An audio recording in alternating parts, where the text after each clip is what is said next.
द्वितीय विश्व युद्ध और भारत विभाजन। गांधी जी को युवावस्था से ही अंग्रेजों से बहुत लगाव था, इसलिए उनकी सहानुभूति अंग्रेजों को हमेशा मिली। द्वितीय विश्व युद्ध में कई देशभक्त यह चाहते थे कि भारतीय अंग्रेजों की ओर से लड़ने ना जाए और कांग्रेस इस बारे में स्पष्ट रूप से बात करते हुए कोई आंदोलन चलाए। लेकिन कांग्रेस और गांधी जी ने क्या किया, यह भी देखने वाली बात है। द्वितीय विश्व युद्ध शुरू होने के बाद जब गांधी जी वायसराय से मिलने गए तो उस मुलाकात के बारे में उन्होंने क्या बताया, यह ध्यान देने वाली बात है। उन्होंने बताया, मैंने वायसराय को सूचित किया कि इंसानियत की दृष्टि से मेरी सहानुभूति इंग्लैंड और फ्रांस के प्रति है, उस लंदन के विनाश की जिसे अब तक अभेद्य माना जाता है। कल्पना करते ही मेरा रोम रोम कांप उठता है और जैसे कि मैं वायसराय से बातचीत करते समय अपनी आंखों के आगे पार्लियामेंट भवन और एबे के विनाश का दृश्य देखने लगा, मेरा धीरज जाता रहा। मैं बेचैन हूं।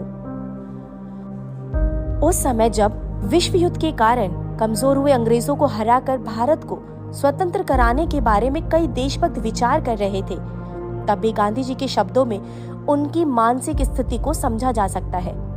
वे कहते हैं, अभी मैं भारत की स्वाधीनता की बात नहीं सोच रहा हूँ। वह स्वाधीनता आएगी, परंतु यदि इंग्लैंड और फ्रांस का विनाश हो गया तो भारत की स्वाधीनता का क्या मूल्य होगा।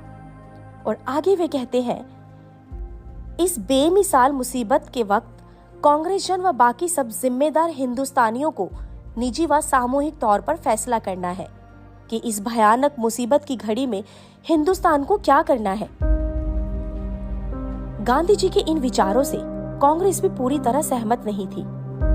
वर्धा में कांग्रेस कार्य समिति की एक बैठक आयोजित की गई। इस बैठक में सुभाष चंद्र बोस ने स्पष्ट रूप से अंग्रेजों का साथ देने के स्थान पर संघर्ष का रास्ता चुनने की बात कही। नेहरू जी तुरंत संघर्ष शुरू करने के स्थान पर विशेष परिस्थिति में संघर्ष करने के पक्ष में थे। सिर्फ गांधी जी अंग्रेजों को बिना शर्त समर्थन देने के पक्ष में थे। ऐसी स्थिति में गांधी जी एक तरह से अकेले ही पड़ गए थे। फिर ऐसा कैसे संभव है कि गांधी जी ने अंग्रेजों को संकट में डालने के लिए पूरी ताकत के साथ 1942 में भारत छोड़ो आंदोलन शुरू किया होगा। वास्तव में भारत छोड़ो आंदोलन की घोषणा मात्र कांग्रेस ने की थी। इसमें संघर्ष तो विभिन्न लोगों ने स्थानीय स्तर पर किया था। इसके पक्ष में मैं कुछ तथ्य अपनी पिछली पुस्तक भारत 1857 से 1957 में भी दे चुका हूँ। कौन था भारत विभाजन के लिए जिम्मेदार?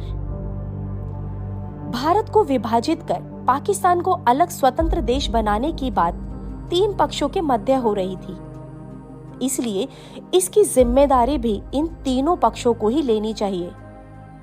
यहाँ यह भी ध्यान देने योग्य बात है कि विभाजन भले ही हिंदू मुस्लिम के आधार पर हो रहा था, लेकिन हिंदू पक्ष से किसी को शामिल नहीं किया गया था। कांग्रेस भारत की ओर से प्रतिनिधित्व कर रही थी, लेकिन उसने कभी स्वयं को हिंदू राजनीतिक दल नहीं माना। भारत पर अंग्रेजों की सत्ता थी, इसलिए विभाजन की बात का पहला और सबसे महत्वपूर्ण भाग अंग्रेज थे। अंग्रेजों को सशस्त्र आंदोलनों से सबसे अधिक नुकसान हुआ। 1857 से पहले भी अंग्रेजों का भारत में विरोध हुआ था, लेकिन 1857 का संघर्ष सबसे बड़ा सशस्त्र विद्रोह था। क्रांतिकारियों ने भी अंग्रेजों की नाक में दम कर रखा था। यदि देश भगत सिंह के बलिदान को याद रख पाता और उनके बताए रास्ते पर चलता तो कब का स्वतंत्र हो चुका होता। लेकिन नमक आंदोलन ने देश की मनोदशा को ही सशस्त्र आंदोलन से विमुख कर दिया। नेताजी सुभाष चंद्र बोस की आजाद हिंद फौज भले ही पराजित हो गई हो, लेकिन उसने अंग्रेजों के मन में भय उत्पन्न कर दिया था। अभी अंग्रेज इससे निकले भी नहीं थे कि तीनों भारतीय सेनाओं ने विद्रोह कर दिया। जिस सेना के बल पर अंग्रेज दोनों विश्व युद्ध जीते थे, उसके विद्रोह से क्या परिणाम होंगे, इसकी कल्पना मात्र से अंग्रेजों को डर लगने लगा था। दो विश्व युद्धों में फंसने के कारण इंग्लैंड बहुत कमजोर हो गया था। अब उसमें 1857 जैसा दमन चक्र चलाने की हिम्मत नहीं बची थी। इसलिए अंग्रेजों को भारत छोड़ने में ही अपनी भलाई लगी। वे यदि सशक्त भारत छोड़कर जाते तो भविष्य में बोस जैसा कोई योद्धा उन पर आक्रमण कर सकता था। इसलिए खंड खंड हुआ भारत उनके हित में था।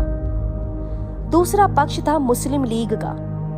मैं अपने पिछले एक अध्याय में बता चुका हूं कि किस प्रकार अंग्रेजों ने ही मुस्लिम लीग की स्थापना करवाई थी। मुस्लिम लीग प्रारंभ से ही मुसलमानों को हिंदुओं से अलग और दबा हुआ दिखाती रही थी।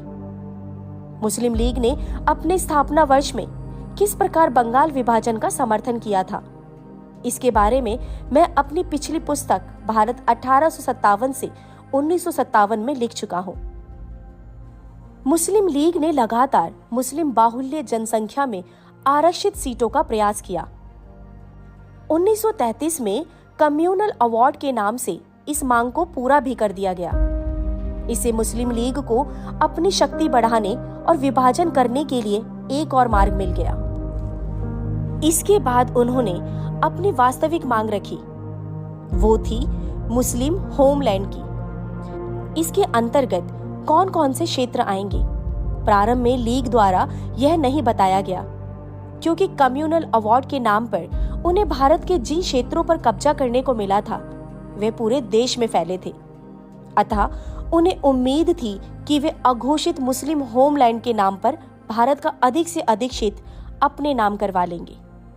जब बाद में उन्हें लगा कि इस विभाजन के लिए लीग को पूरे भारत में समर्थन नहीं मिलेगा, तो उन्होंने भारत के दो भागों को मांग लिया, जिसमें एक भाग बाद में स्वतंत्र होकर बांग्लादेश बना।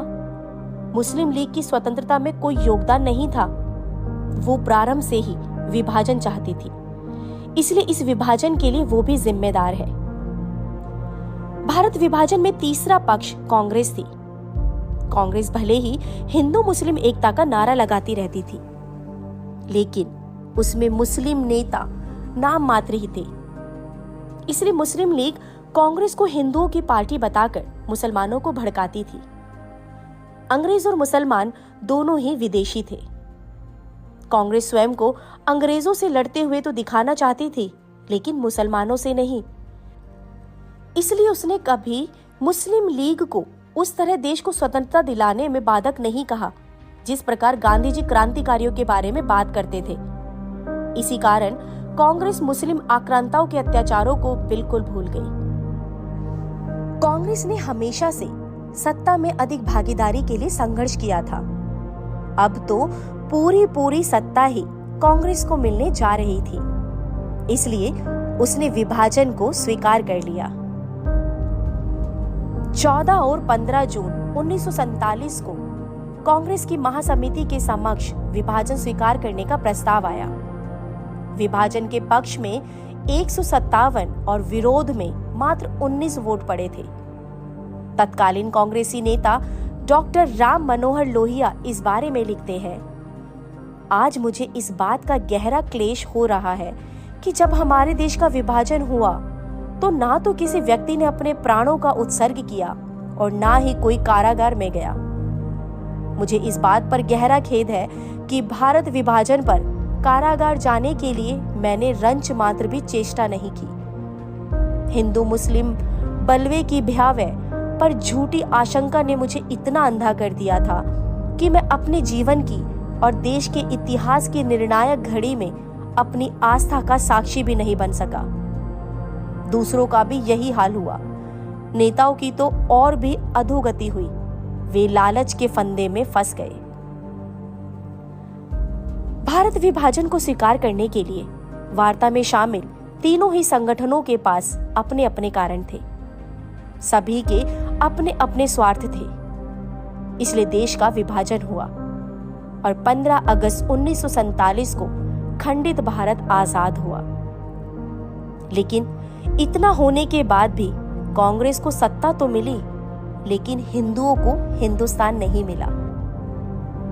कांग्रेस ने वोट बैंक के लिए अभी भी हिंदू मुस्लिम एकता का राग नहीं छोड़ा और देश को हिंदू राष्ट्र के रूप में स्वीकार नहीं किया।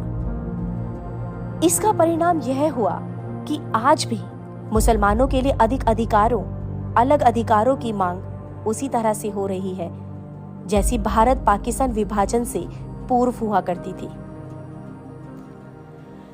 यदि सरदार पटेल देश के प्रधानमंत्री होते तो संभवतः देश इतनी खराब स्थिति में नहीं पहुंचता।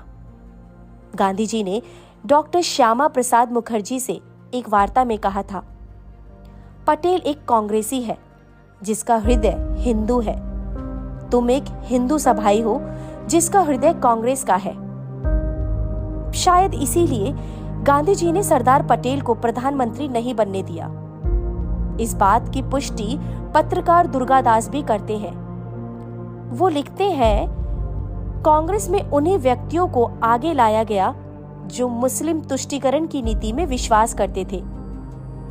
1928 में सरदार वल्लभ भाई पटेल के लिए कांग्रेस अध्यक्ष बनने का अवसर था, किंतु गांधी जी ने मोतीलाल नेहरू को अध्यक्ष बनाया।